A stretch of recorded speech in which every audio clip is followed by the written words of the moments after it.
নবী করিম সাল্লাল্লাহু আলাইহি ওয়াসাল্লাম থেকে এসেছে, সাহাল ইবনে সাদ রাদিয়াল্লাহু তাআলা আনহু বলছেন, নবীজি বলেছেন, দুইটা দোয়া বান্দার ফেরত দেওয়া হয় না। এর একটা দোয়া, মুয়াজ্জিন যখন আজান দিতে থাকে, বান্দা ওই আজানের উত্তর দেয়, সাথে সাথে আল্লাহর কাছে দোয়া করে। ওই আজানের সময় তো আমরা উত্তর দেই, কিন্তু দোয়াও যে করার সুযোগ আছে এটা কিন্তু জানি না। আজান থেকে ইকামতের মধ্যে পিরিয়ডটাও গুরুত্বপূর্ণ, কিন্তু হযরত সাহাল বলছেন, আজান হয় আর বান্দা আল্লাহর কাছে দোয়া করে, আল্লাহ এই দোয়া ফেরত দেন না। আর বৃষ্টি হয়, ওই বৃষ্টির সময় বান্দা দোয়া করে, আল্লাহ এই দোয়া ফেরত দেন না। সুবহানাল্লাহ। সুতরাং সব সময় যে বৃষ্টি হলে বৃষ্টির মধ্যে ভিজে ভিজে দোয়া, এরকম নয়। বৃষ্টি হচ্ছে, আপনি আল্লাহর কাছে দোয়া করছেন। আর মাঝে মাঝে তো সুযোগ হয়ে যায়, মাঠে আসি, ঘাটে আসি, কোনো এক জায়গায় বৃষ্টি হচ্ছে, লোক দেখানো নয়, মানুষ কি বলবে হয়তো, কিন্তু আসমান থেকে বৃষ্টি, কোনো এক সময় একটু দাঁড়ায় গেলাম নিজের খলার মধ্যে, নিজের আঙ্গিনায়, নিজের বারান্দায়, যেখানে একটু ভিজতেছি, আর আমি আল্লাহর কাছে ফরিয়াদ দিচ্ছি যে আল্লাহ, এটাও তো তোমার নবীর ঘোষিত একটি বর্ণনা, অতএব তুমি আমার দোয়াগুলা কবুল করো। অতএব বৃষ্টি পড়া অবস্থা ভিজতে ভিজতে এবং বৃষ্টি পড়ার সময় দোয়াও কবুল হয়। দ্বিতীয় একটা কথা বলেছেন, চড়ক পড়ে এখন অনেক। ভালো করে একটা আমলের কথা মনে রাখেন, যখন আকাশ ডাকতো, নবীজির একটা আমল ছিল, নবীজি চুপ করে যেতেন, আর কোনো কথা বলতেন না। আর যেটার সনদ সহি বলেছেন মুহাদ্দিসিনে কেরাম, তারা বলছেন নবীজি একটা কথা বলতেন, ইউসাব্বিহুর রা'দু বিহামদিহি ওয়াল মালাইকাতু মিন খাফিয়াতি। আল্লাহ রাসূল সাল্লাল্লাহু আলাইহি ওয়াসাল্লাম এই আয়াতে কারিমাটা পড়তেন, সূরা রাদ এর 13 নম্বর আয়াতটা, ইউসাব্বিহুর রা'দু বিহামদিহি ওয়াল মালাইকাতু। নবী করিম সাল্লাল্লাহু আলাইহি ওয়াসাল্লাম এটা পড়তেন, আর নবীজি এই সময় চুপ করে থাকতেন। আর নবীজি বলতেন, আল্লাহর পক্ষ থেকে এটা খুব ভয়ঙ্কর একটা বিষয়, সতর্কতা, বান্দা এই সময় ইস্তেগফার করো এবং চুপ করে থাকো। অতএব চরক পড়তেছে, প্রত্যেকবার আমিও চিল্লাই উঠতেছি, হই হই করতেছি, এরকম না। এটা আল্লাহর পক্ষ থেকে একটা ভয়। এই সময় এই আয়াতে কারিমা তিলাওয়াত করা, চুপ থাকা, আল্লাহ রাব্বুল আলামিনের কাছে ইস্তেগফার করা, নিজের অন্তরে আল্লাহর ভীতি নেওয়া, এইটা হচ্ছে আমাদের জন্য কর্তব্য। আর অনেক সময় আমাদের মুষলধারে বৃষ্টি হয়, সেটার জন্য নবীজি দোয়া শিখিয়েছেন, আল্লাহুম্মা হাওয়া আলাইনা ওয়ালা আলাইনা। হে আল্লাহ, তুমি আমাদের উপরে যে বর্ষণ দিচ্ছ, এইটা তুমি এমন জায়গায় দাও। কোন জায়গায়? নবী করিম সাল্লাল্লাহু আলাইহি ওয়াসাল্লামের হাদিস দ্বারা সেটাও বোঝা যায়। নবী করিম সাল্লাল্লাহু আলাইহি ওয়াসাল্লাম বলেছেন, তুমি এমন খেতে দাও যে জায়গায় দানা উঠবে, পাহাড়ে দাও যে জায়গায় গাছ উঠবে, বৃষ্টি ওইগুলা দিকে পার করে দাও আল্লাহ। কিন্তু জনবসতিপূর্ণ জায়গায় যে বৃষ্টি দ্বারা আমাদের ক্ষতি হবে, এরকম জায়গায় তুমি বৃষ্টি দিও না। আল্লাহুম্মা হাওয়া আলাইনা ওয়ালা আলাইনা। সুতরাং এই হচ্ছে বৃষ্টির ফুল প্যাকেজ। আমরা বৃষ্টি নামলেই আল্লাহুম্মা সাইয়্যিবান নাফিয়া বলতে পারি, বৃষ্টির মধ্যে দোয়া করতে পারি, একটু গা ভিজাতে পারি, যখন চড়ক পড়বে চুপ করে থাকবো, এবং কোরআনের সূরা রাদের 13 নম্বর আয়াত, এই আয়াতে কারিমাটা আমরা পড়তে পারি।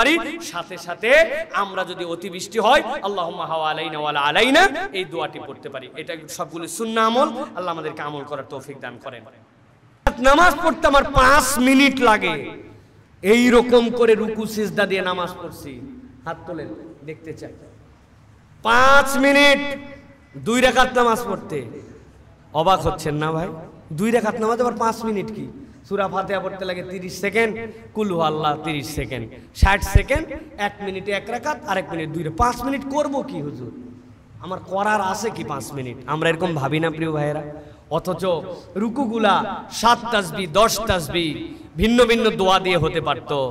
রুকুর থেকে উঠার পরে এই জায়গাতে আল্লাহর কাছে অনেকগুলা দোয়া করতে পারতেন। নফলে আপনি বাংলাদেশ পর্যন্ত দোয়া করতে পারতেন।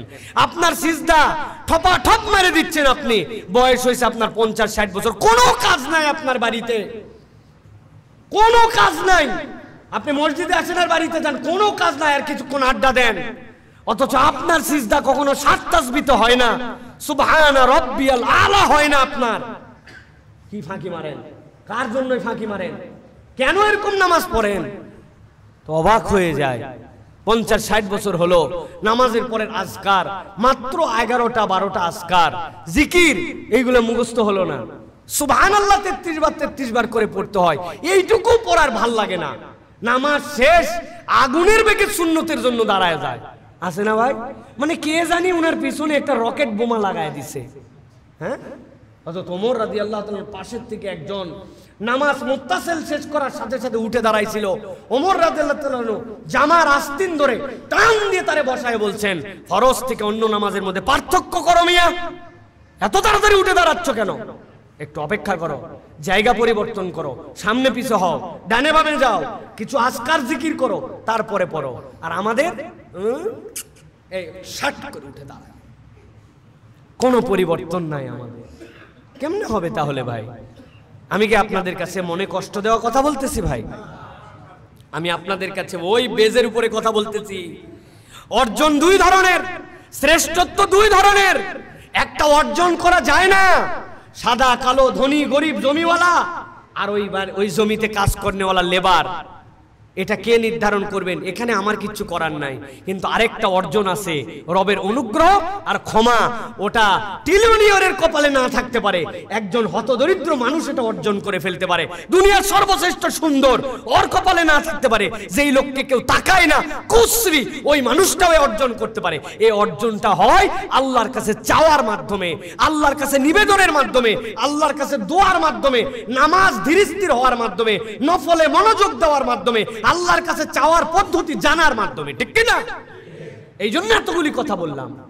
নির্ধারণ করে নেন, দিনে অন্তত এমন 2 রাকাত নামাজ পড়বো, 5 মিনিট লাগে, এমন ভাবে আমি নামাজ পড়বো আমার কোন নামাজে 7 তাসবির নিচে রুকু সিজদা হবে না। শপথ করতে পারবেন? আন্দাজি ইনশাআল্লাহ বলবেন, গওয়ার ইনশাআল্লাহ, যা বলবো তাই ইনশাআল্লাহ, বুঝে ইনশাআল্লাহ। রুকু দিলাম, সুবহানাল্লাহ আযীম, সুবহানাল্লাহ আযীম, সুবহানাল্লাহ আযীম। এই লোক আপনি মনে করতেছেন 7 বার বলবে, খালি ইনশাআল্লাহ বলে দিলাম। অত সুবহান রাব্বিল আযীম ঠিক হয় নাই, ও খালি সিজদায় যায় টপ করে কোন রকম, সুবহানাল্লাহ সুবহানাল্লাহ, আবার পুরাটা ওঠে না। আল্লাহর জন্যই নামাজ, অত মাজা সোজা করা লাগবে কেন? 60 করে আসবে, 60 করে গেল। তাও লোকজনের সামনে পড়লে তখন একটু ঠিক করে, ঘরে পড়লে তো ওই জায়গায় আল্লাহ তো ঘরে দেখে না, খালি মসজিদে কিছু ফেরেশতা পাঠায় রাখছে, ওরা মসজিদে দেখে। ঘরে পড়লে তো যা ফাঁকি দেয়, আহা, এর কোনো হিসাব নাই। অথচ সিজদাটা, আর 2 সিজদার মধ্যে আল্লাহুম্মা গফিরলি ওয়ারহামনি ওয়াহদিনি ওয়াআফিনি, এই দোয়াটুকু যদি জানতাম তাহলে আমার জন্য এইটা পড়ার জন্য অপেক্ষা করতে হতো। আমার এই কালচার নাই।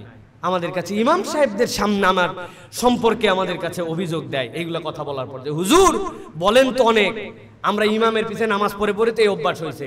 ইমাম সাহেব নিজেই তো সময় দেয় না, উনি রুকু সিজদার মধ্যে সময় দেয় না, 2 সিজদার মধ্যে উঠে আর যায়।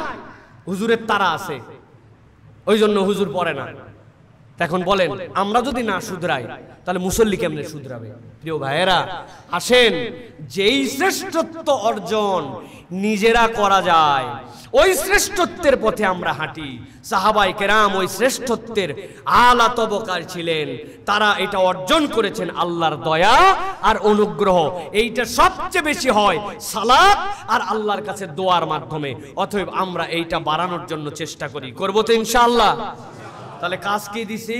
প্রতিদিন অন্তত 2 রাকাত নামাজ, 5 মিনিট ঘড়ি ধরে স্টপ ওয়াচ দিয়া 5 মিনিট। প্রয়োজনে সূরা যদি কম জানা থাকে তো আলাম তারা, সূরা লিলাফে কুরাইশ, তারপরে আরাইতাল্লাজি, এইগুলো 1 রাকাতে পড়বেন। আবার পরের রাকাতে ইজাজা, তাব্বাত ইয়াদা, কুলু আল্লাহ। কিছু যদি না থাকে, কুলু আল্লাহ পড়বেন 10 বার, পরের বার আবার কুলু আল্লাহ পড়বেন 10 বার। আপনার নামাজটাও দীর্ঘ করতে হবে। রব্বানা লাকাল হাম, এর বেশি কিছু জানেন না, 10 বার পড়বেন রব্বানা লাকাল হাম রুকু থেকে ওঠার পরে।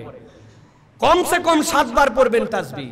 নামাজটা সুন্দর করেন, দেখবেন মনোযোগ অটোমেটিক আসবে। খালি বলি হুজুর নামাজের দিকে মনোযোগ আসে না, আসবে কেমন করে?